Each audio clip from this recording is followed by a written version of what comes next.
Welcome, my fellow brothers, on Reward Hammer. Salut à tous, amis Wargamers, salut à tous mes petits bouseux et bienvenue sur Rural Hammer, le podcast du Wargame à l'ancienne et du Warhammer bien de chez nous. Pour ce nouvel épisode de la rubrique Happy Hours Hérésie, donc je le rappelle, une rubrique qui consiste à rencontrer des gens, tout simplement. Alors ça peut être n'importe qui, ça peut être un pote de l'asso, ça peut être un directeur marketing d'un magasin, et ça peut être également une petite créature rigolarde, purulente et sautillante. Et on dit tous la bienvenue à Nono le Nurgling. Comment ça va, Nono ? Bah écoute, ça va super bien, merci de m'accueillir ici, c'est sympa la petite campagne, moi j'aime bien, ça sent pas bon, ça me rappelle mon Wart natal, c'est parfait. Ouais, bienvenue dans la basse-cour souillée par grand-père Nurgle. Alors déjà, pourquoi un Nurgling as-tu une si basse opinion de toi-même ?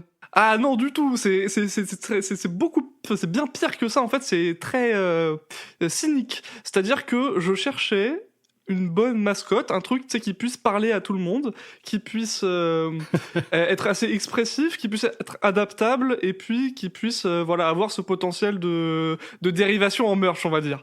Et donc j'ai cherché pendant des années, j'ai trouvé que des trucs qui puaient du fiac jusqu'à tomber sur ce fameux Sassy Nurgling et en lui apportant quelques petites modifications de mon cru, et je suis arrivé avec ce petit Nurgling plutôt sympathique et plutôt mignon quoi, qui représentait bien la joie de vivre et puis le hobby un peu léger que j'aime bien promouvoir quoi. Le hobby léger, ah bah ça j'aime entendre ça. Et donc oui, effectivement, ce petit Nurgling, donc qui te sert à la fois d'avatar, de photo de profil, est tout à fait mignon. Mais ce petit Nurgling, il est également la petite mascotte d'une chaîne YouTube du même nom, Nono le Nurgling, ta chaîne YouTube. Alors cette chaîne YouTube, pourquoi et comment surtout ? Alors, pourquoi ? C'est facile, c'est comme tous les youtubeurs, c'est pour être riche, hein, c'est toujours pareil. Non, blague à part. Succès garanti. Ouais, exactement. Non, pourquoi ? Parce que c'est un moment de ma vie, en fait, où j'étais en reconversion professionnelle, où je savais pas exactement quoi faire, et j'avais surtout une grande période de temps, entre guillemets, entre deux emplois. En gros 6 mois, et ça me saoulait un petit peu, je savais pas quoi faire, et du coup je me suis dit ok, j'ai plein de passions dans la vie, le jeu vidéo, la musique, tout ça, mais Warhammer c'est vraiment le truc qui me sauce à fond en ce moment, et je me suis dit pourquoi pas aller essayer de faire partager un petit peu tout ça, dire ce que j'avais à dire, parce que y a plein de sujets qui m'intéressent, plein de sujets sur lesquels j'aime bien discuter avec les gens, et j'aime bien donner mon opinion aussi, hein, faut dire ce qui est. Et donc je me suis dit pourquoi pas faire des petites vidéos dans lesquelles je parle un peu de tout ça, de la manière dont moi je consomme le hobby, dans la manière dont moi je conçois ce hobby-là. Et voilà, ça m'a donné l'idée de faire cette petite chaîne YouTube. Et au bout de quoi, ça fait 1 an et 2 mois maintenant, et ça marche pas trop mal. Ouais, c'est tout jeune, dis donc. Ouais, c'est allé assez vite, et le succès enfin le succès, toute proportion gardée, hein, évidemment, mais voilà, le contenu a rencontré un certain public quand même assez rapidement, et puis je me suis rendu compte que ça fédérait des gens qui étaient très très gentils et très très bienveillants. Ça m'a fait super plaisir et ça m'a donné envie de continuer quoi. Et donc nous voilà maintenant toujours plus toujours plaisant et toujours debout comme dirait Renaud. Toujours debout. Exactement. C'est clair. Oui, Nono le Nurgling va gentiment sur le cap des 10 000, 10 000 abonnés pour une petite chaîne YouTube, toute jeune, comme tu l'as dit. C'est tout à fait pas mal. Et donc, j'encourage naturellement les gens à aller découvrir sur YouTube ce que propose Nono le Nurgling. Parle-nous un peu de tes différentes rubriques, parce que là, j'ai pu écouter des radios Warp, tout simplement. J'ai pu écouter des radios Warp, par exemple, qui sont un podcast, et tu fais également des vidéos plus pédagogiques, entre guillemets, comme celle que tu as fait récemment, toutes les légions de Space Marine hérétiques expliquées en 1 heure. Ça, c'est très rigolo. Donc, parle-nous un peu des différents contenus que tu proposes. Ok, alors en gros, il y a, je dirais, 4 grands types de contenus. Donc comme tu l'as dit, le Radio Warp, qui est un podcast que j'ai lancé avec mon pote Flo depuis il y a pas si longtemps que ça, et dans lesquels on parle de l'actualité de Warhammer un grand sujet de discussion sur Warhammer au milieu du podcast, et à la fin du podcast, on parle de sujets de culture en général, et de recommandations culturelles en général, qui sont souvent des films, des jeux vidéo, etc. Premier concept. Le deuxième concept, c'est celui qui va parler du lore. C'est des vidéos qui sont beaucoup plus longues. On part sur des vidéos en général 30, 40, 1 heure, tu vois. Ouais. Des trucs, des beaux bébés, dans lesquels je prends un pan du lore et j'essaye de l'expliquer en essayant d'être le plus accurate et le plus précis par rapport au lore, tout en étant le plus accessible possible. Donc c'est un travail de synthétisation qui est pas facile et qui prend beaucoup de temps d'écriture, mais au final ça fait des vidéos qui sont en fait très denses en informations tout en restant digestes, parce que quand même rigolotes et quand même voilà, marrantes à regarder, quoi. Ouais, donc ça c'est un peu ce que j'ai remarqué, c'est que toi tu fais du lore à la fois très pointu, mais également très rigolo, et surtout en fait en ce qui concerne le montage et évidemment les quelques petites vannes et également disséminées ça et là. Mais justement, parle-nous un peu de ce montage mais complètement compulsif qui tourne beaucoup autour, je pense, de l'humour, tu sais, lié au mème, etc. Bref, l'humour qu'on voit particulièrement dans les sphères Warhammer, dans les Discords, c'est un peu la tempête de mèmes incessante. Toi, tu t'es apparemment beaucoup, je pense, inspiré de ça pour construire en fait tes vidéos, quoi. Ah bah exactement, bah la culture des mèmes et de l'humour internet comme ça, c'est la culture dans laquelle j'ai grandi, tu vois. Donc forcément, c'est des trucs qui me font rire. Et c'est vrai qu'il y a... Enfin, je sais pas, pour moi, ça a été évident, en fait, de faire matcher toutes les blagues un peu à la con que j'avais dans ma tête à des illustrations. Tu sais, je suis très fan de ce genre d'humour un peu bête, avec des images un peu débiles faites sur Photoshop ou quoi. Et voilà, pour moi, ça a été assez évident de faire cohabiter ces deux trucs-là, parce que je trouvais que ça apportait justement cette légèreté, cet aspect un peu humoristique à un lore qui peut parfois être...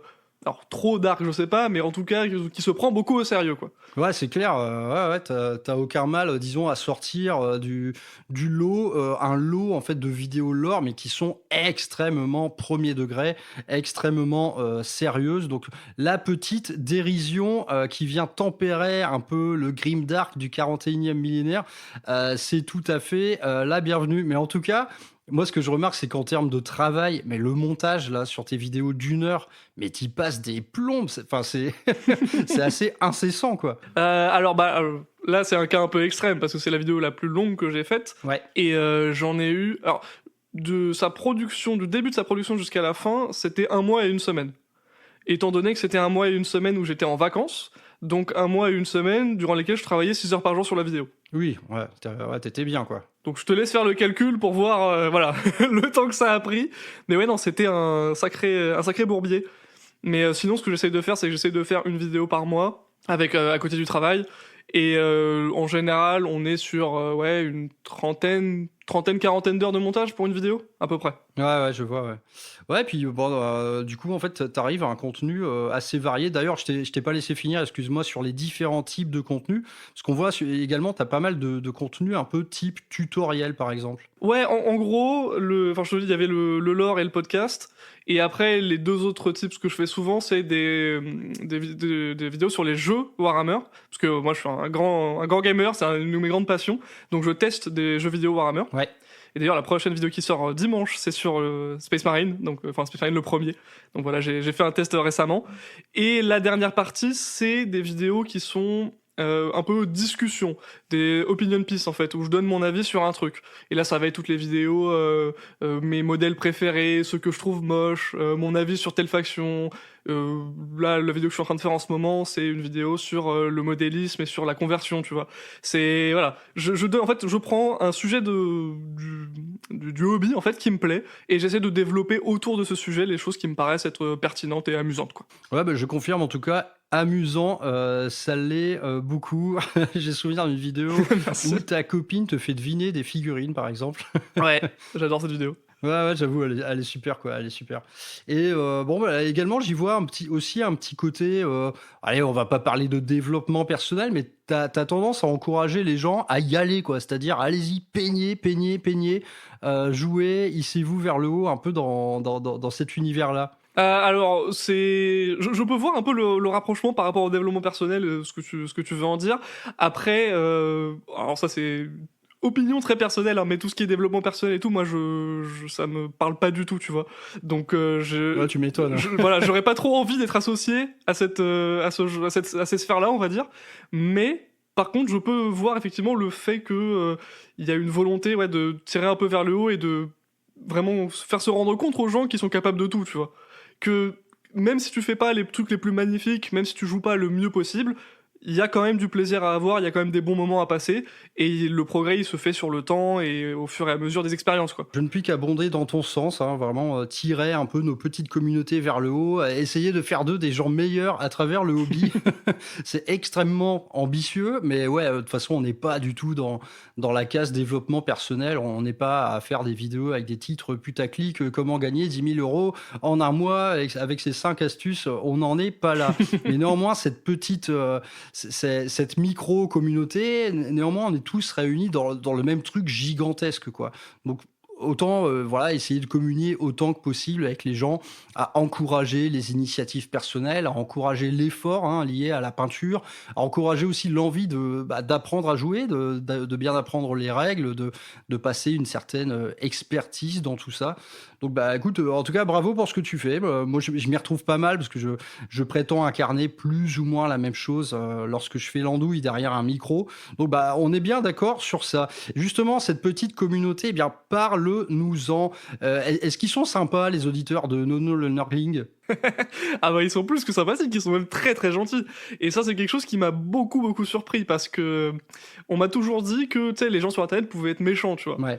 Et ce qui est pas forcément quelque chose qui est faux dans le grand scheme of things, tu vois. Mais bah, dans le contexte de ma chaîne et des interactions que j'ai eues avec les gens, je vais être très honnête, je peux compter sur les doigts de ma main le nombre de personnes qui ont été méchantes avec moi. Ouais. Genre, Ouais, on est dans le truc bienveillant par définition, quoi. ah mais exactement. Et j'en parlais justement avec ma copine une fois et elle me disait ouais mais moi je pense que c'est parce que tu renvoies cette image et de bienveillance en fait.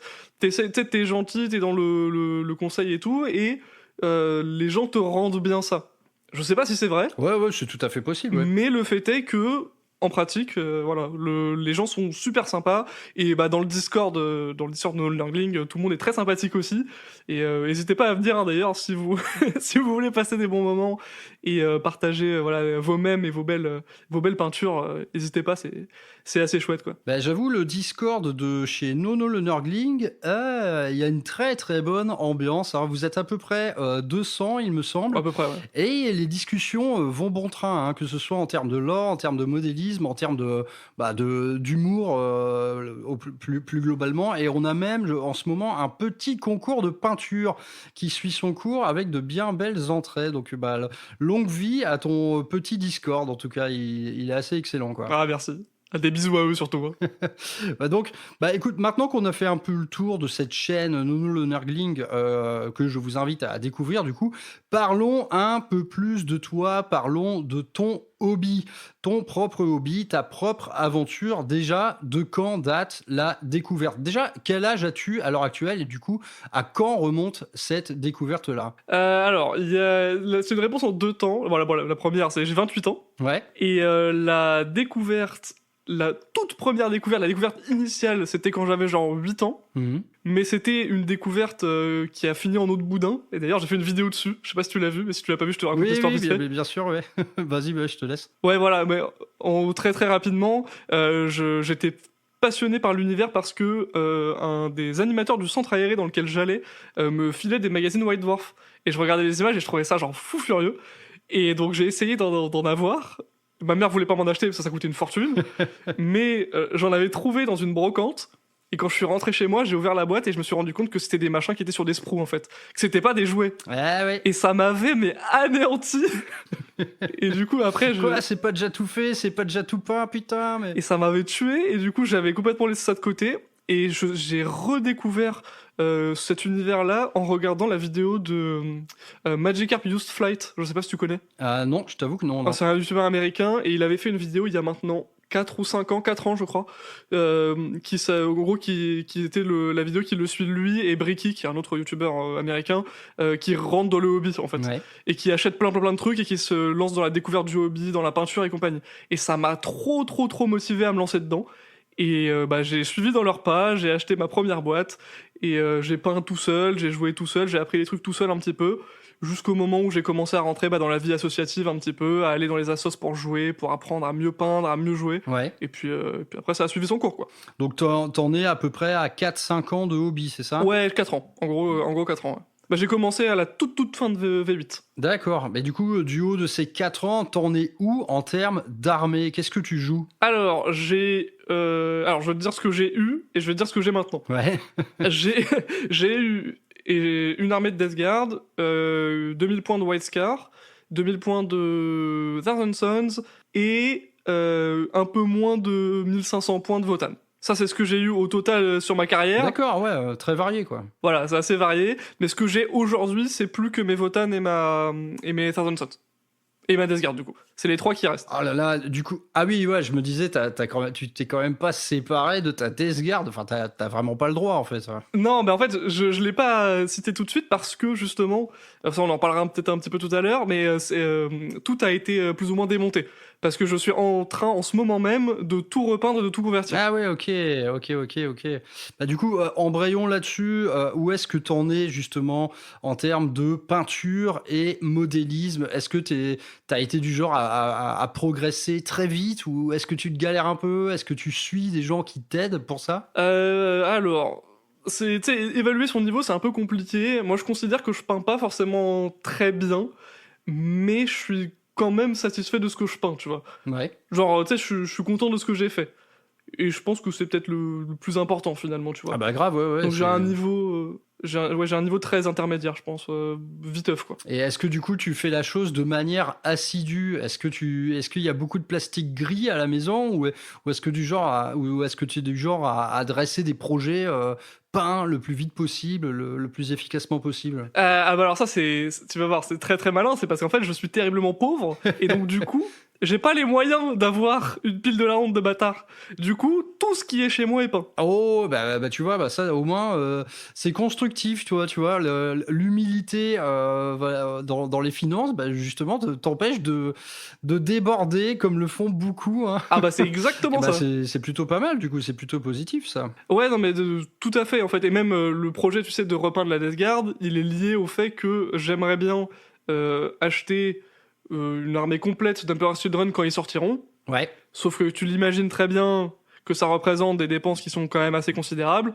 Et donc, l'idée, c'est de faire avec ce que j'ai déjà, quitte à repeindre les trucs pour les remettre à un standard et pour les convertir à un standard que j'aime aujourd'hui, pour pouvoir également économiser et arriver avec des beaux Emperor's Children tout neufs et tout frais, quoi. Ah ouais, parce que là, voilà, on est rentré dans une ère où clairement, dresser une nouvelle armée, j'ai d'assez bons souvenirs, par exemple, de la sortie World Eaters en V9 à Warhammer 40 000.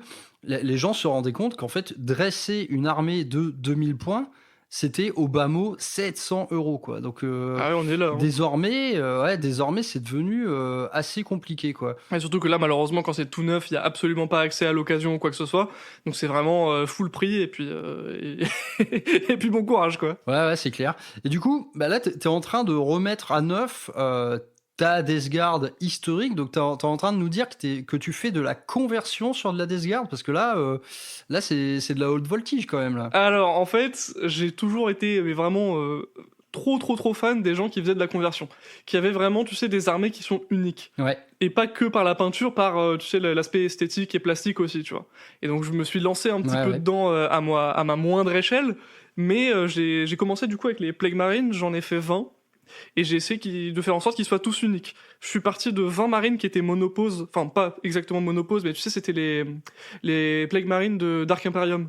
Je sais pas si tu vois. Oui, absolument. De toute façon, en Plague Marine, c'est pas le choix qui manque entre la collection Conquest, Dark Imperium et même le kit de base là qui te permet d'en faire 7 complètement modulaires. Donc ouais, en termes de... Donc toi, quand tu parles de conversion, en fait, t'es plutôt dans le kit bash, quoi, c'est-à-dire assembler, voilà, tout mettre sur la table et faire tes propres Plague Marine, quoi. Ouais, en gros, c'est ça. En fait, il y en a certains où j'ai coupé des morceaux, enlevé des morceaux, remplacé par d'autres. Il y en a certains que j'ai monté complètement depuis rien. Enfin voilà, j'ai essayé de mixer, et le but étant que chacun de mes 20 Plague Marine ait la bonne arme, et surtout qu'il ait une tête différente de son voisin en fait. Ouais. Parce que le gros problème que j'avais avec mes Plague Marines, c'est que puisque c'était des monoposes, il y en avait beaucoup qui avaient la même gueule, tu vois. Donc là, j'ai fait en sorte que tout le monde soit différent. Ouais, bah écoute, l'exercice, en tout cas, là, t'as largement, je pense, la matière première qu'il faut. Parce que les Plague Marines, en termes de figurines, on va pas se mentir, c'est parmi les plus gâtés du jeu. Hein. Il y en a vraiment une pléthore, quoi. Ah, je les aime trop. Hein, Donc tu joues de la scie et de la lime, quoi. Ouais, et bien d'ailleurs, j'ai terminé hier un autre projet un peu plus important, c'est que j'ai converti un Blightholder. Est-ce que tu vois le Mephitic Blightholder? Oui, absolument, ouais. Ah, t'as les fameuses tondeuses, quoi. Non, c'est pas les tondeuses, c'est les les coccinelles. Les coccinelles, voilà, c'est ça. Je sais que les gens l'appellent comme ça. Ouais. Et Tondeuse et coccinelle, tu sais, Tondeuse et dans le coccinelle. jardin de Nurgle, on croise un peu n'importe quoi. Ouais. Et ouais, en gros, j'ai pris donc 3 Blightholders que j'avais. Et tu sais, j'aime pas trop le fait qu'ils soient très, concentrés, tu vois. Tu sais, on dirait des petites briques un petit peu. Ouais, ils sont tous pareils. Mais Ouais. il manque un peu de dynamisme. Et ils sont pas très élancés. Et du coup, ce que j'ai fait, c'est que j'ai enlevé leurs chenilles. Et j'ai foutu des pattes de 10K à la place. Ah, excellent. Pour en faire des espèces d'araignées, quoi. Ouais, en gros, ils ont 2 pattes, donc ils ressemblent un petit peu au brigand, par exemple. Oui. Je sais pas si tu vois le Night Brigand. Ouais, absolument. Ouais. Et en gros, après, j'ai enlevé le lance-missile qui était sur une des armes, et je l'ai magnétisé pour pouvoir avoir soit un lance-missile, soit une Gatling de brigand. Ah, tu peux jouer dans les deux configurations, quoi. Ouais. Exactement. En fait, j'ai fait une double base, où j'ai magnétisé la base du brigand et la base du Blightholder dessus, ce qui fait que dépendamment de la base que je veux, je peux jouer soit un brigand, soit un Blightholder. Ah, bah ça c'est très très bon, quoi. Écoute, j'ai bien hâte de voir ça. Hein. T'hésiteras pas à poster les photos sur ton quartier général, quoi. Ah bah de toute façon, je l'ai fini hier, je le ferai tout à l'heure. Ah, super. Ouais. Et du coup, la Death Guard, là, c'est projet imminent, quoi. Tu refais à neuf tout et tu seras prêt à jouer dans les mois à venir. Alors le truc c'est que puisque j'ai rien, ah oui, il faut que je le précise aussi, la contrainte du projet principal c'est que je veux rien, je veux pas enlever la peinture que j'ai déjà faite. Ah. C'est-à-dire que je continue à peindre sur des choses déjà peintes. Ah ouais, t'es un show, toi. Il y a rien qui passe au décapage, Rien du etc., quoi. Parce que j'ai trop la flemme. C'est vraiment ça la seule excuse. Donc ça fait... Je t'avoue que décaper des figurines, je l'ai fait 2-3 fois là pour essayer, parce que un truc sur des trucs sur lesquels j'avais fait des erreurs. Oh là là, mais qu'est-ce que c'est pénible, quoi. Ça prend 10 plombes. T'es là avec ton masque à gaz, tes gants, ta brosse à dents, c'est insupportable, quoi. Ouais, non, moi je l'ai fait 2 fois aussi, plus jamais. Hein. C'est vraiment un truc de merde. Donc du coup, ce que je me suis dit, c'est on va partir de la base de peinture qui est, il faut le préciser aussi, la toute première armée que j'ai peinte. Hein. Donc c'est peint avec le FIAC. Hein. Ouais, ouais, t'en as mis une grosse tartine, ouais. Alors c'est pas ça va parce que j'ai deux fines couches. J'ai été élevé à ça dès le début, tu vois. Ouais, tu respectes le truc, ouais. Ah bah... Ouais, bah, c'est la bonne école. Ah bah c'est Duncan Rhodes, Forever Remembered, non vraiment. J'aime ce mec, putain. Ouais, bah du coup, ouais, partons un peu là-dessus. Est-ce que t'as des coachs en peinture, qu'ils soient numériques ou pas? Alors j'ai jamais eu de coach, enfin de personne qui me disait comment mieux peindre, parce que sinon je peindrais probablement mieux. Mais par contre, tout ce que je sais de la peinture vient d'internet et de YouTube en particulier. Ouais. Alors la chaîne YouTube que je regarde le plus pour le modélisme, c'est Eons of Battle. Je sais pas si tu vois. Ouais, je suis déjà tombé dessus. Ouais, ils font des trucs super. Ouais. Ouais, il faut des trucs très très très cool. Et après, j'aime aussi énormément Ninjon et Miniax. Ouais, je connais un peu plus de loin là, mais ouais, en vrai, il y en a tellement, quoi. Il y a vraiment une galaxie de ouf. Hein. Une galaxie de peintres en ligne. C'est devenu assez affolant, quoi. Donc ouais, t'es un enfant du numérique en termes d'apprentissage, quoi. Ah, complètement. Et du YouTube US en particulier, du coup, enfin US et britannique en particulier, du coup, parce que c'est vrai que, alors, j'adore le YouTube francophone, hein, et notamment pour ce qui est du lore, on a vraiment mais que des légendes, quoi. Mais par contre, ouais, là, il commence à y avoir du très sérieux hein, dans le lore français, c'est assez affolant, quoi. Ah, de ouf. Hein. Mais par contre, tu vois, niveau modélisme, c'est beaucoup moins intéressant, je trouve. Alors, de grand respect à ceux qui le font, hein, mais je trouve qu'il y a moins de trucs intéressants, et voilà, YouTube US à ce niveau-là est quand même à des années-lumière en avant, je trouve. Ouais, t'as pas tort. Et en fait, en France, on a plus de monde sur Patreon, par exemple. Donc là, qui sont vraiment présents sous la forme d'un vrai support pédagogique avec souvent agrémenté de live peinture sur Twitch, etc. C'est pas quelque chose que je suis vraiment, je t'avoue. Mais j'ai l'impression que tous les peintres sympas en France, ouais, ils sont plutôt sur Patreon, quoi.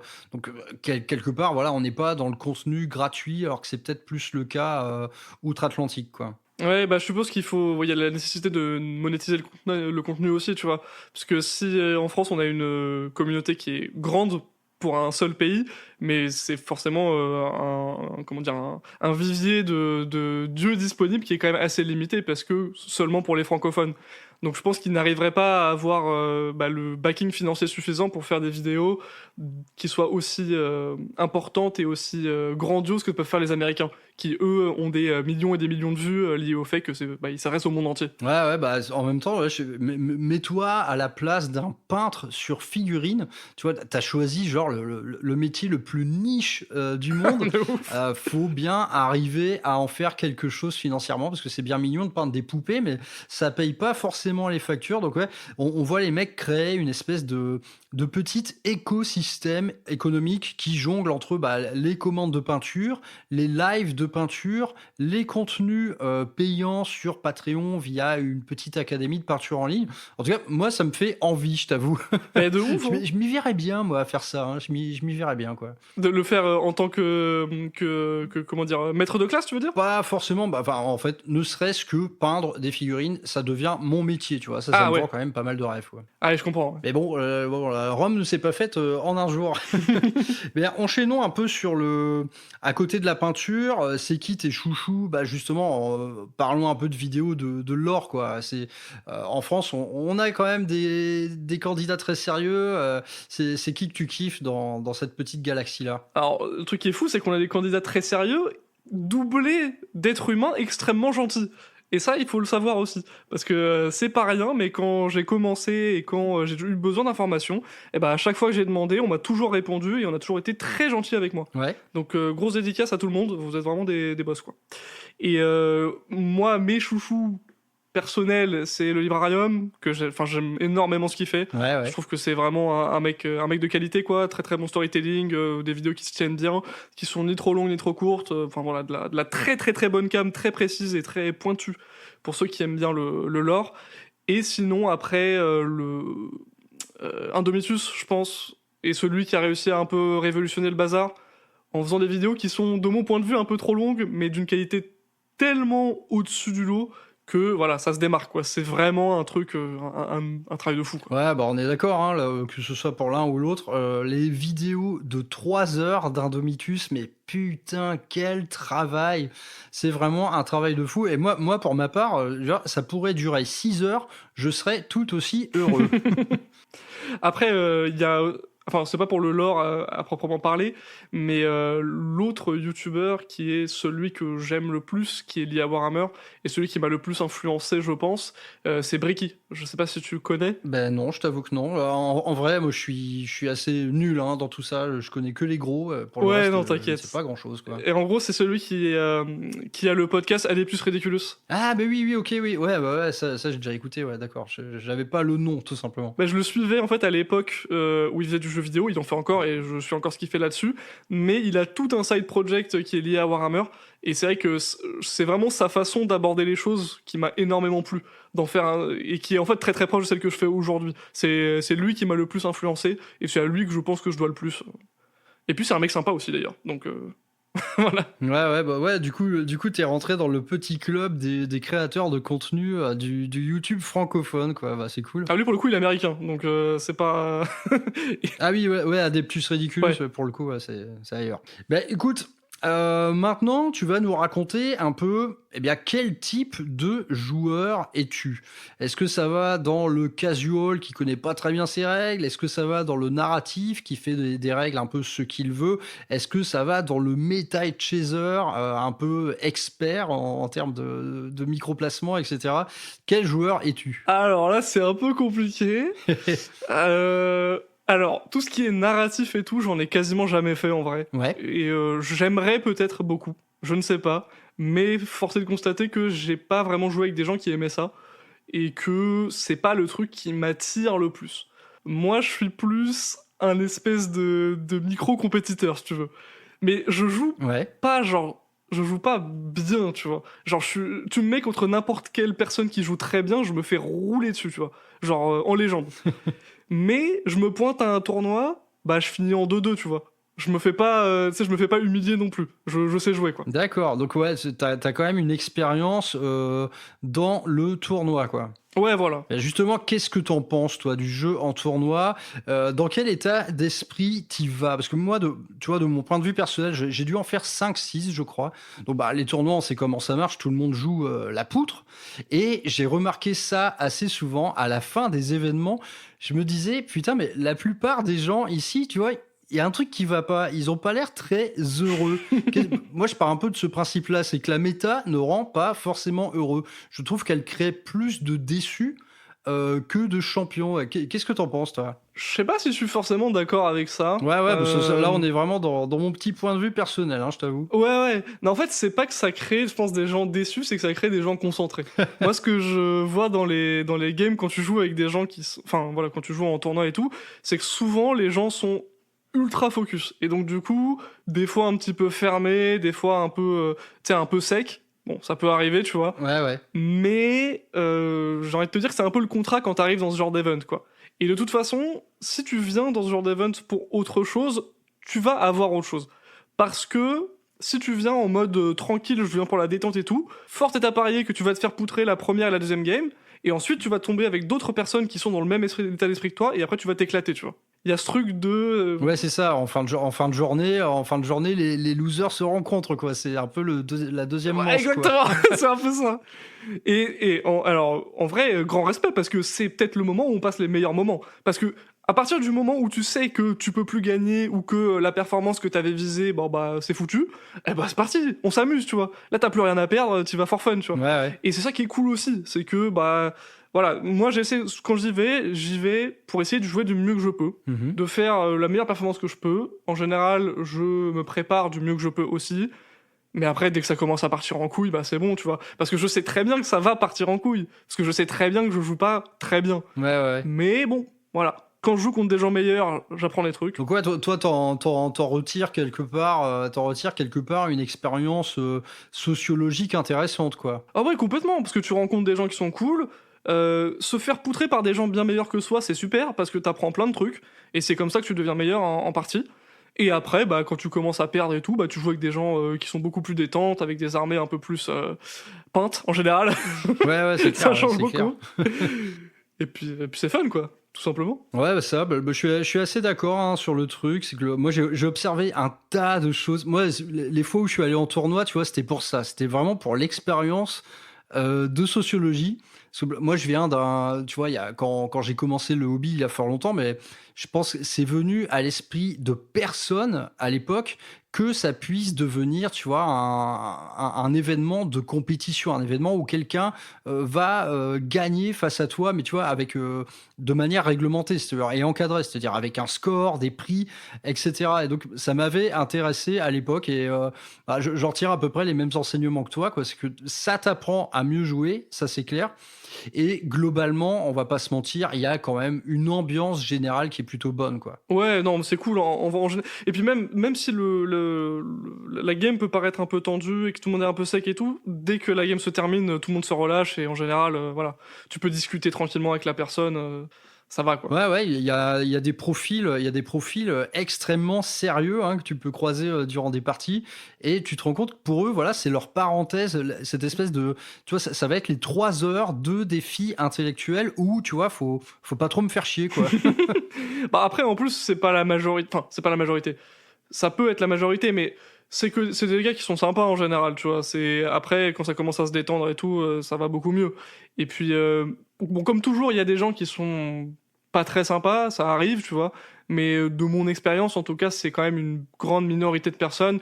Et la majorité des gens sont souvent assez sérieux, mais quand même souvent des gens très sympathiques. Ouais, les exceptions à la bonne humeur sont plutôt rares. Mais bon, néanmoins, c'est déjà arrivé. Moi, j'ai croisé des gars tu vois, qui pouvaient paraître assez toxiques. Donc, du coup, tu comprends pas vraiment ce qu'ils viennent faire ici. Est-ce que c'est pour t'amuser? Est-ce que c'est pour me rouler dessus? En tout cas, globalement, t'as pas l'air de passer un bon moment. Donc ça, c'est un peu une incompréhension de ma part. Est-ce que tu as déjà croisé ce type d'adversaire? Alors, bah, je vais te raconter une petite histoire qui est liée à ça, qui m'a un peu choc-barre un jour. Allez. C'est que j'étais donc, en asso, donc pas du tout en tournoi, en asso.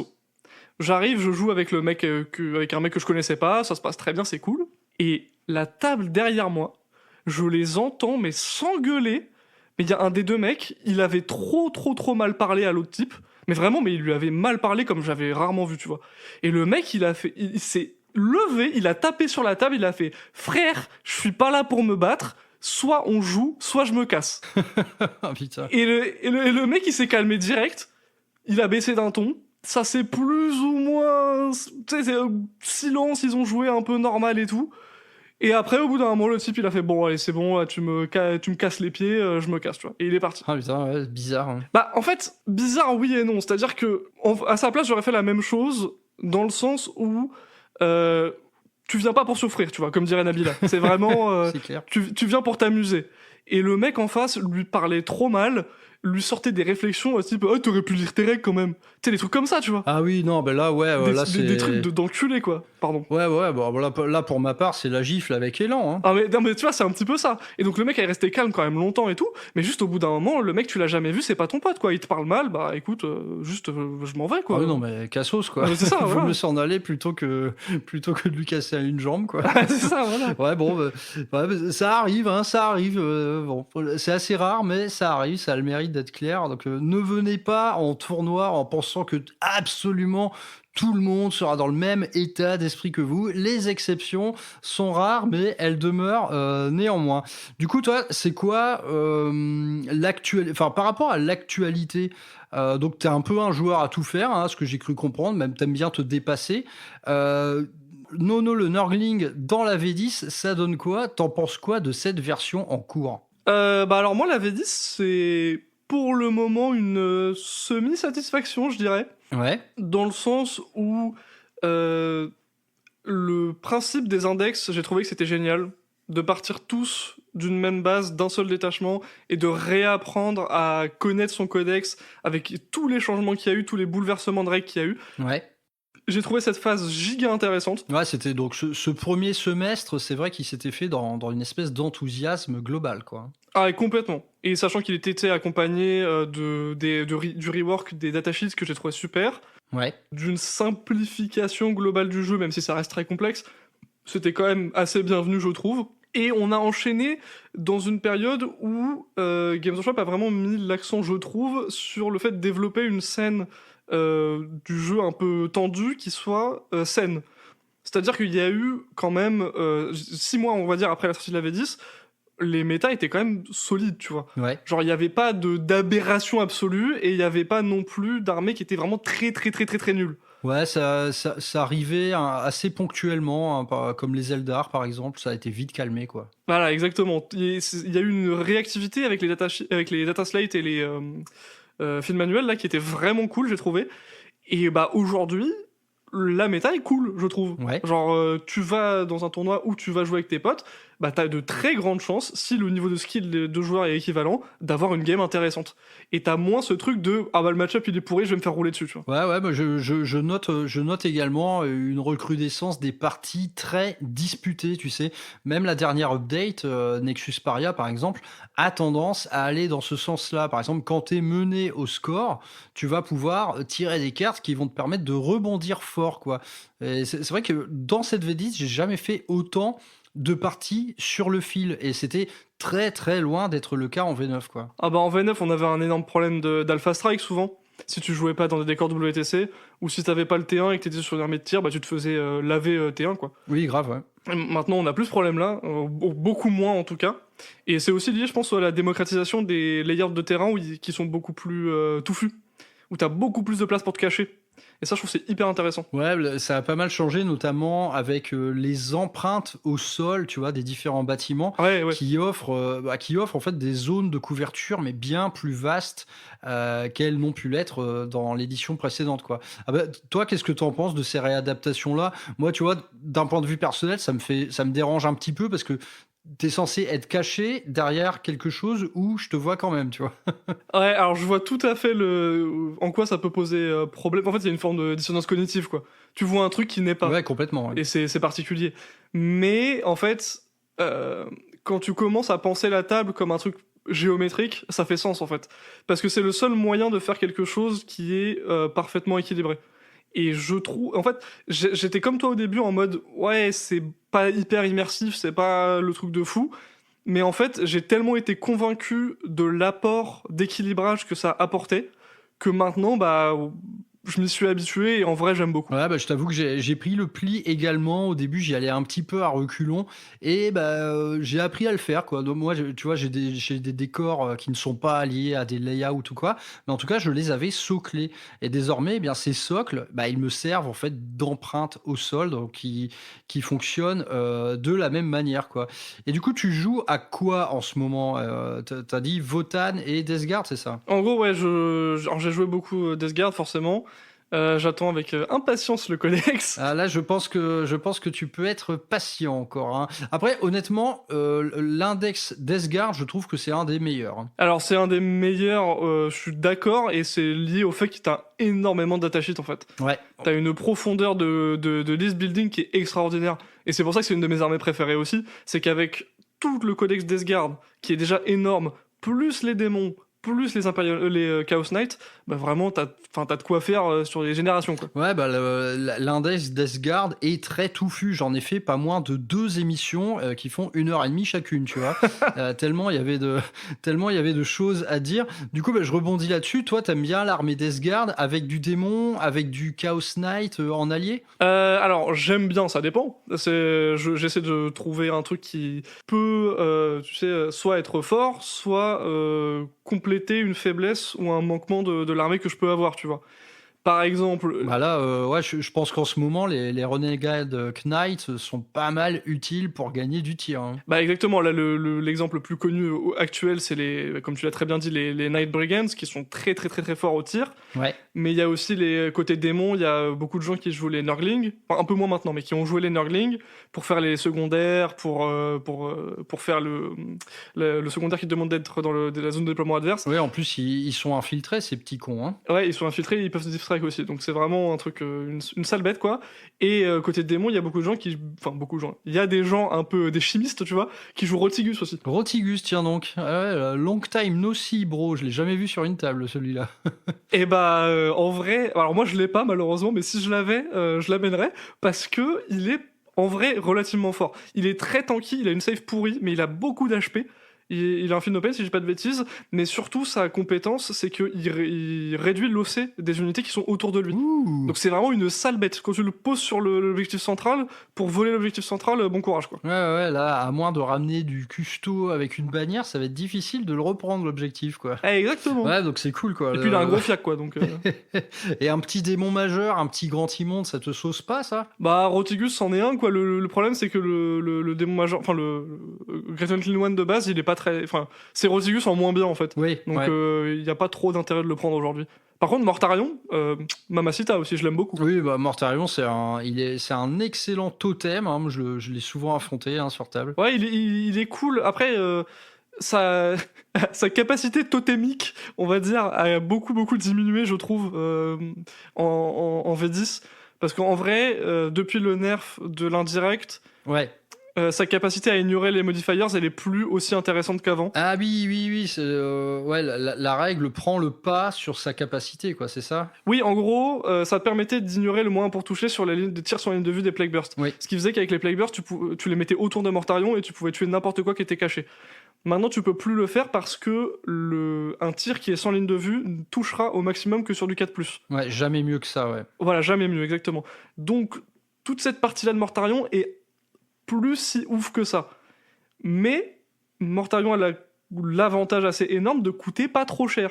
Ce qui fait que, à défaut d'être un bon totem, ce qui, je pense, il ne l'est plus vraiment aujourd'hui, ça reste une très bonne menace, une très bonne distraction en fait. Peut-être tu l'envoies tout seul et ton adversaire est obligé de mettre beaucoup de ressources pour le tuer. Et après, s'il le tue pas, il est englué avec un machin qui tape très très fort au cac, qui a un tir qui est pas ouf, mais qui est ok tiers, on va dire, et puis qui se déplace très vite, quoi. Donc c'est une unité qui est cool. Ouais, donc c'est créer l'urgence absolue chez le camp ennemi, quoi. Ouais, et c'est exactement ça. Et du côté Votann, alors là, moi, c'est une armée, je l'ai affrontée qu'une seule fois, je n'avais rien compris. En V9, les règles étaient assez touffues en V9, en plus, c'était beaucoup trop violent. Les Votann, qu'est-ce que t'en penses? Qu'est-ce que tu penses de la gamme actuelle? Est-ce que t'as eu le coup de cœur pour cette armée-là? Ouais, en vrai, moi, je l'aime énormément, j'aime beaucoup les designs de l'armée. Alors, la gamme, il y a de l'excellentissime et du un peu moins bon, je trouve. Ouais. Je suis fan absolu du Sagittor, tu vois. Je trouve que le modèle est trop beau. Oui, les véhicules sont vraiment chouettes. Ouais. Ah, de ouf, ouais. Mais même pas que les véhicules, comment ils s'appellent, les Thunderkin. Donc ceux qui ont l'espèce de grosse arme, ils ont un exosquelette. L'exo-armure, là. Ouais. Ouais. Je les trouve magnifiques aussi, tu vois. Le Grimnir, il est cool, donc l'espèce de Psyker. Qu'est-ce qui est cool aussi? Même les signes de base, donc les pelés de base, là, ils sont pas mal aussi, ils ont un bon style. Les motos sont magnifiques. Ouais, les petites motos volantes sont vraiment cool, ouais. Ouais, il y a du modèle de fou, tu vois.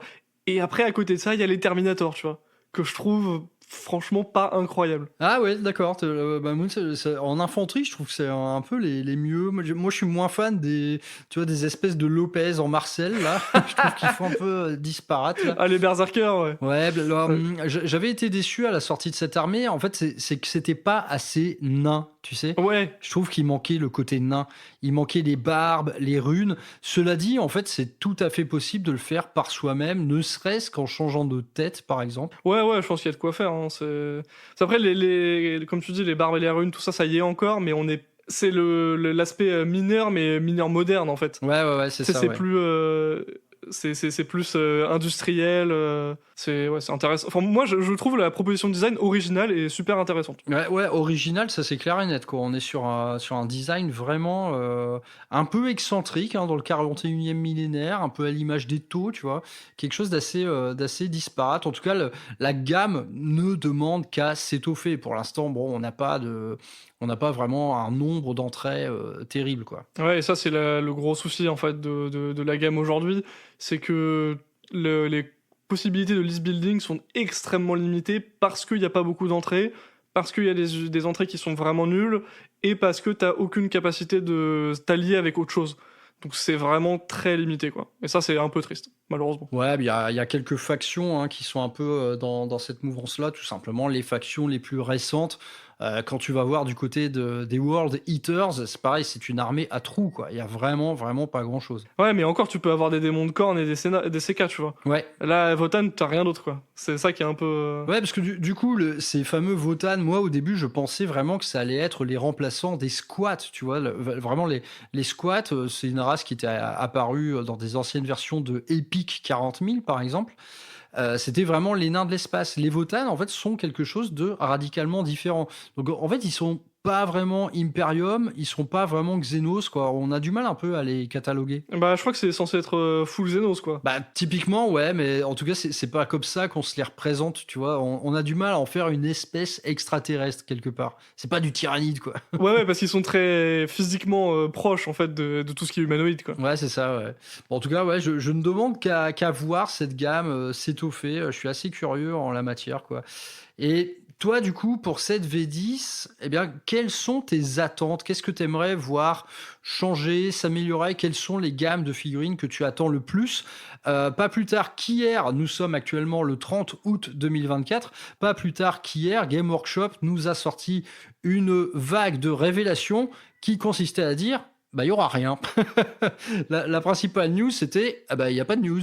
Pour cette année, ok, vous avez eu les Blood Angels et c'est terminé pour cette année. Qu'est-ce que t'en as pensé, ça? Je suis atterré. Pour avoir la version totale de ce que j'en ai pensé, écoutez le prochain podcast parce qu'on en a parlé hier soir. Ah, parfait. C'était... je te fais le TLDR. je trouve que les Blood Angels sont très très très moyens au mieux, C'est clair. et je suis absolument atterré par la roadmap qu'ils ont sortie. Les mecs ont trouvé le moyen, mais je sais pas comment ils ont fait, d'inventer la roadmap qui va dans le passé. C'est quand même un délire. Hein. Ouais, ça, j'avoue, ça a été surprenant. Et moi, ma théorie, donc là, pour rappel, hein, pour nos auditeurs, c'est que la roadmap 2024, c'était OK, vous avez eu des Blue Angels, c'était pas ouf, mais en tout cas, c'est terminé. Pour cette année, vous n'aurez rien. Et ils se sont contentés de dire qu'en 2025, il y aurait Astra Militarum, Eldar et Ika, si mes souvenirs sont bons. Ouais, c'est ça. En gros, trois factions pour toute l'année à venir. Mais ensuite, ils te rajoutent plus quelques codex. Ce sera un peu comme on veut. Moi, mon sentiment, c'est que cette V10, qu'est-ce que t'en penses? Moi, je pense que ce sera une édition plus longue, non? Ah bah j'espère, parce que là, ils prennent beaucoup leur temps, et si on est sur le cycle habituel, on va se retrouver avec tu sais, une course en fin de version pour avoir des codex qui, au final, seront jouables 2 mois avant de passer en V11, quoi. Et ça, ce serait quand même extrêmement triste. Ouais, c'est pas possible, en fait. Vu le rythme qu'il semble adopter, ce simple fait que en 2024, on ait un semestre à vide, c'est-à-dire que, ok, en juillet, il y a eu les Blue Angels, enfin en août plutôt, et puis c'est terminé. Des trous comme ça de 5 mois, ça n'a jamais été le cas, quoi. Ça n'a jamais eu lieu. Bah ouais, mais enfin, moi, cette roadmap, je la comprends pas, mais à bien des égards, tu vois. Ça fait pas de sens pour moi de faire ce genre de choses.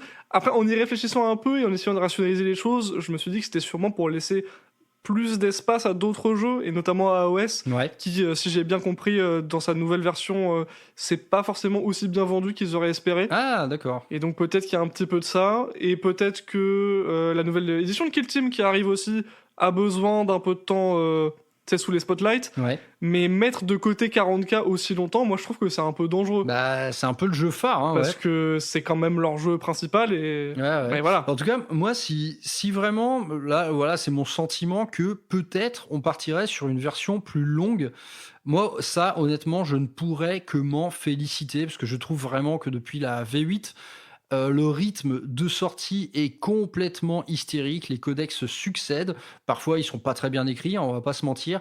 Les règles changent sans arrêt. Toi, voilà, cette sortie un peu de rythme frénétique, est-ce que ça te plaît? Est-ce que ça te maintient vraiment accroché au jeu? Ou est-ce que tu préférais, un peu comme moi, de voir Game Workshop un peu lever le pied, de prendre le temps peut-être de mieux écrire les choses et de mieux appréhender les prochains bousculements de la méta, comme on l'appelle, ou de l'équilibrage globalement? Alors, je suis d'accord que ça a été un peu trop rapide en fin de V9 notamment, où il y avait trop de trucs qui sortaient trop vite, Ouais. et c'était chiant, c'est clairement, parce qu'après, même d'un point de vue purement matériel, hein, tu peux te retrouver avec des gens qui ont juste pas les moyens d'acheter autant de Ah trucs, ouais, en non, fait. ça c'est une certitude. Ouais. Tu sais, des fois c'est con, hein, mais voilà. Donc, ça peut être une forme de solution à ça. Moi, je suis tout à fait pour le fait que Game Workshop étale un peu plus ses sorties et prennent le temps de mieux réfléchir les sorties qui arrivent. Bah, histoire de pas se retrouver avec des aberrations comme le codex Votan en V9, tu vois. Oui, exactement. Mais pour moi, la condition sine qua non à tout ça, c'est que il faut quand même que le jeu qui est là, avant, donc qui est, tu sais, qui va servir de transition entre toutes ces grandes sorties, soit sain, en fait. Parce que si tu es dans une situation où le jeu est dans un état catastrophique et que tu dois attendre 6 mois pour que ça change, ça c'est pas possible, tu vois. Non, mais ça, je pense que là-dessus, sur ce point précis, je pense qu'ils se sont montrés plus réactifs que réactifs, tu vois. En gros, tous les problèmes qu'il y a eu dans la première année de V10, Ouais, je suis d'accord. ils les ont absolument tous corrigés, quoi. Ouais, donc je suis d'accord. Je pense qu'on est effectivement dans ce format-là, quoi. On voit qu'ils ont fait attention à ça. On voit qu'ils ont patché les trucs qui étaient un peu débiles et qu'ils ont fait attention à essayer d'équilibrer le jeu au mieux, en tout cas. Mais voilà, tant que ça reste comme ça pose pas de problème. Si ça commence à déraper un petit peu, Ouais. ça va être chiant. Ouais, bah écoute, on verra bien, parce que là, honnêtement, c'est vrai que ça a un peu surpris tout le monde. On verra bien où veut en venir Game Workshop avec ce passage à vide concernant 40K. Donc moi, je suis curieux. Je demande à voir si on avait une V10 qui, admettons, durait 4 ou 5 ans. Franchement, je signe direct. En vrai, moi aussi. Bon bah tu vois, on est d'accord. Et bah écoute, pour finir cette émission, on arrive gentiment à l'heure d'émission. Est-ce que tu veux nous parler un peu justement de ta petite vie associative? Donc quels sont les assos ou plus globalement les endroits ou les voilà les communautés que tu fréquentes pour jouer? Alors, c'est assez compliqué parce que en ce moment, il y en a pas vraiment. Oh Je m'explique. Donc, j'habite à Compiègne. ouais. Et à Compiègne, malheureusement, c'est un peu triste à dire parce que c'est quand même pas la ville la plus perdue du trou du cul du monde, mais il y a quand même pas grand monde qui joue. Donc, ce que je fais, c'est qu'en général, les gens qui jouent et tout, souvent, je les invite chez moi et tout, et on joue chez moi, tu vois. Et il y a une asso qui s'est montée d'ailleurs il y a pas longtemps, à laquelle je suis pas encore allé. Donc, j'espère trouver un peu mon compte et voilà, essayer de retrouver un peu des gens là-bas. Et voilà, j'espère que ça va être, ça va être cool.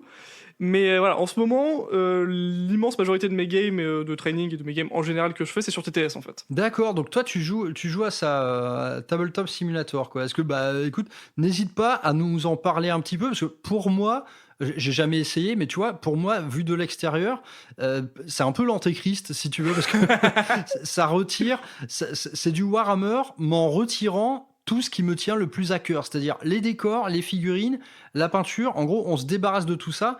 Mais finalement, la seule raison d'être de ça, de TTS, ce sont les règles, non? Bah, c'est de jouer en fait. Et effectivement, si tu veux juste jouer et que t'as des difficultés géographiques ou que tu peux pas sortir de chez toi pour une raison ou pour une autre, ou que t'as pas envie d'ailleurs, hein, c'est possible aussi, Ouais. et bah c'est un très très bon moyen de trouver des parties en fait. D'accord. Et TTS est quand même extrêmement bien fait. Les parties sont agréables. C'est bardé d'outils qui te permettent de fluidifier les games et de les rendre vraiment cool. Et voilà, moi ça m'a permis de rencontrer des gens aussi, de jouer avec des gens des QuakeCon de la France avec qui j'aurais jamais joué s'il n'y avait pas eu TTS. Ça m'a permis de continuer à jouer avec des gens avec qui je jouais dans l'asso dans laquelle j'étais avant. Donc c'est vraiment, tu vois, un truc qui est cool. Et moi je pense que c'est un outil qui est très important dans la vie du wargame aujourd'hui. Et bon, si on joue occasionnellement, pas forcément. C'est-à-dire que bon, on peut s'en passer et on peut jouer. Ouais, je pense que le joueur casu, ça l'intéresserait pas forcément. Toi, tu utilises ça dans une optique d'entraînement, du coup, de perfectionnement? Ouais, exactement, parce que je peux jouer En fait, le truc, c'est que t'as pas forcément autour de toi des gens qui qui jouent correctement, tu vois. Ouais, Alors que ouais. sur TTS, tu sais que tu peux jouer avec des gens qui sont bons. Et donc tu sais que tes games, tu vas apprendre des trucs, ça va être cool, tu vois. Donc moi, je me sers de TTS pour jouer soit avec des potes qui sont loin de chez moi, soit avec des gens dont je sais que l'entraînement va être intéressant. En gros. D'accord, ben, moi, il faut que j'arrête de faire le vieux con à ce sujet. Il faudrait que j'essaye une fois. Parce que, en fait, si tu veux, j'ai du mal, vu à quel point c'est complexe, tu vois, une partie de 40K, tu vois, bouger ses troupes une à une, etc., jeter des dés. En fait, je n'imagine même pas comment un logiciel peut te permettre de faire ça, tu vois, sans rien de physique. Bah en fait, c'est tellement bien modélisé que très vite, tu sais, tu vois bien la table, t'es pas trop dépaysé en vrai, hein. Ça va. Et donc, par exemple, tu vois, si je veux bouger un Space Marine de 6 pouces, le logiciel, il va m'interdire d'aller au-delà de 6 pouces, quoi. Les règles sont cadrées numériquement ou alors Non, du tout. ça laisse une part d'humain là-dedans? Ouais, parce qu'en fait, c'est un jeu qui est. Enfin, il faut remettre les choses dans le contexte. TTS, c'est pas un jeu 40K. TTS, c'est un simulateur de jeu de plateau. Ce qui fait que. Ouais, donc il y a plusieurs jeux au sein du même système, quoi. Exactement. Et surtout, ce que ça veut dire, c'est que 40K dans TTS, c'est pas officiel. Donc tout a été bricolé, c'est que des mods qui ont été faits par des gens. Ah ouais. Et donc, il n'y a aucune forme d'automatisation. C'est comme. En fait, il faut vraiment voir ça comme une table de jeu virtuelle. Pas comme un jeu vidéo de Warhammer. Ah ouais, ok. Bon, bah écoute, va falloir que j'y passe. Si tu veux, un jour, on fera une collab du genre Nono le Nurgling apprend au Warhammer à jouer à TTS. Et puis je serai très nul et ça fera rire tout le monde. Bah, franchement, si tu veux. Hein. Pourquoi pas? Écoute, moi, je suis curieux de voir. Faudra au moins que j'essaye une fois, quoi. Bon, bah écoute, je pense que on a fait un peu le tour de tout ce qui était Nono le Nurgling et son petit univers. Est-ce que tu veux nous parler un petit peu de ton actualité à venir ou alors tout simplement, est-ce que tu veux mettre en lumière des tournois ou des événements que tu ferais prochainement? Alors pour ce qui est des tournois, c'est pas du tout clair. J'aimerais en faire un en... Oh là putain, c'est quand? novembre, je crois, à Tourode, je crois, mais je suis même pas certain là. C'est pas clair encore. Ah, bah, le tournoi à Touro, organisé par l'équipe Cuir Moustache. Oui, j'imagine. exactement, celui-là même. Donc j'espère aller là-bas. Eh bien, on s'y croisera peut-être. On s'y croisera peut-être. Allez, let's go. Ah ouais, un petit Bleu d'Angel Deathguard, là, ça serait sympa. Ah bah malheureusement pour toi, ça risque de mal finir. Ah oui, mais là, c'était un peu ma némésis. Hein. Oui, c'est ça, le match-up est vraiment dur. L'anti-cake de la Death Guard est quand même sympa, quoi. Ouais, bah, raison de plus pour le faire. Raison de plus pour le faire. Exactement, de toute façon, ce sera un plaisir. Mais ouais, du coup, ça, c'est le. Il faut que je vois mon emploi du temps et que j'essaie de libérer un peu de temps pour ça. Mais ouais, très envie de faire ça niveau tournoi. Après, je continue mon training, j'essaie de jouer, ouais. Genre une fois toutes les 2 semaines, quoi, histoire de pas trop perdre la main. Et sinon, après, au niveau de mon actu, bah, tout se cristallise autour de YouTube, en fait. Hein. Et donc, un podcast tous les mois, une vidéo tous les mois. Là, la prochaine qui devrait être sortie, puisqu'elle sort dimanche, quand ce podcast sortira aussi, c'est la vidéo sur Space Marine, le jeu vidéo, donc ça va être chouette. Ouais, le jeu, ouais. Et après, là, je suis en train d'en préparer une autre qui est encore en train d'être cookée, quoi. Et je vais me diriger sûrement sur une vidéo sur Space Marine 2 aussi. Une fois que je l'aurai reçu et que je pourrai. Ah bah là, je sens que Nono, le Nurgling, quand il va recevoir le jeu, on va pas le voir beaucoup là. Un petit peu, hein, je vais pas mentir. Mais c'est pour le travail, t'inquiète, j'ai le droit. Ouais. Ah putain, l'argument de merde. À l'escroc. Ah ouais, de ouf. Non mais moi je t'avoue que je suis plus du tout dans le jeu vidéo depuis une dizaine d'années. J'ai beaucoup joué, fut un temps. Là, ça ne m'intéresse plus, mais putain, j'avoue, quand tu vois les images de Space Marine 2, tu te dis ah, tu vois, il se passe quelque chose dans ma petite culotte. Là, ça fait très longtemps que j'ai pas joué. Là, t'as juste envie de t'y remettre. Seulement, j'ai même pas la machine qu'il faut, quoi. Tu vois, j'ai une PS3, voilà. Que veux-tu que je foute de ça? Ouais, malheureusement, ce sera la PS5, quoi. Ouais, puis la PS5, voilà, c'est trop cher. Hein, c'est trop cher et je trouve qu'il n'y a pas de jeu dessus. Enfin, très peu, du moins. Ouais, non, mais je suis d'accord. Hein, ça a pas été un lancement extraordinaire, on va dire. Ouais, bah, eux aussi, je crois que comme Warhammer 40 000, ils vont partir sur une édition plus longue, peut-être.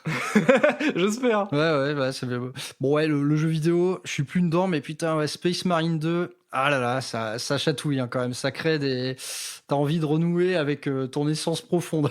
Ah ouais, non, mais c'est Return to Monkey, tu vois, mettre des coups de chainsword là sur des tyrannides, là, c'est l'endorphine à fond, quoi. Ouais, mais bon, j'ai vu que ça allait devenir un jeu un peu à dérive commerciale, c'est que le jeu n'est même pas sorti, qui te prévoit déjà les DLC à venir. J'imagine que maintenant, c'est comme ça pour tous les jeux, quoi. Ouais, bah exactement. C'est en fait les jeux deviennent et les AAA en particulier, donc les jeux à gros budget deviennent des investissements financiers tellement énormes pour les entreprises qui les font qu'ils ont besoin d'en pré-vendre pour pouvoir afficher des résultats suffisants pour les investisseurs pour que les investissements continuent. Ah putain, ouais, c'est chaud. Et surtout qu'il y a eu une bulle spéculative autour du marché du jeu vidéo avec le Covid, où en gros, énormément de gens ont joué pendant le Covid, donc le marché du jeu vidéo s'est complètement envolé.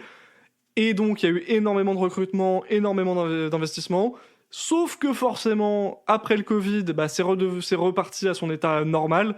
Et donc on s'est retrouvé dans une situation d'over-investissement et surtout d'over-staffing dans les studios. Ce qui fait qu'en ce moment, le travail dans le jeu vidéo, c'est la pire des trucs, quoi. Et tout le monde se fait licencier à droite et à gauche, c'est vraiment la misère, quoi. Ouais, j'ai lu des trucs assez crades à propos d'Ubisoft, de Electronic Arts, tout ça, où vraiment les mecs, ils étaient en mode mais tyrannie économique, c'est assez surprenant. C'est un milieu qui a beaucoup changé, comme celui du cinéma, je pense. Et à vrai dire, moi, mes derniers souvenirs de qualité en tant que joueur...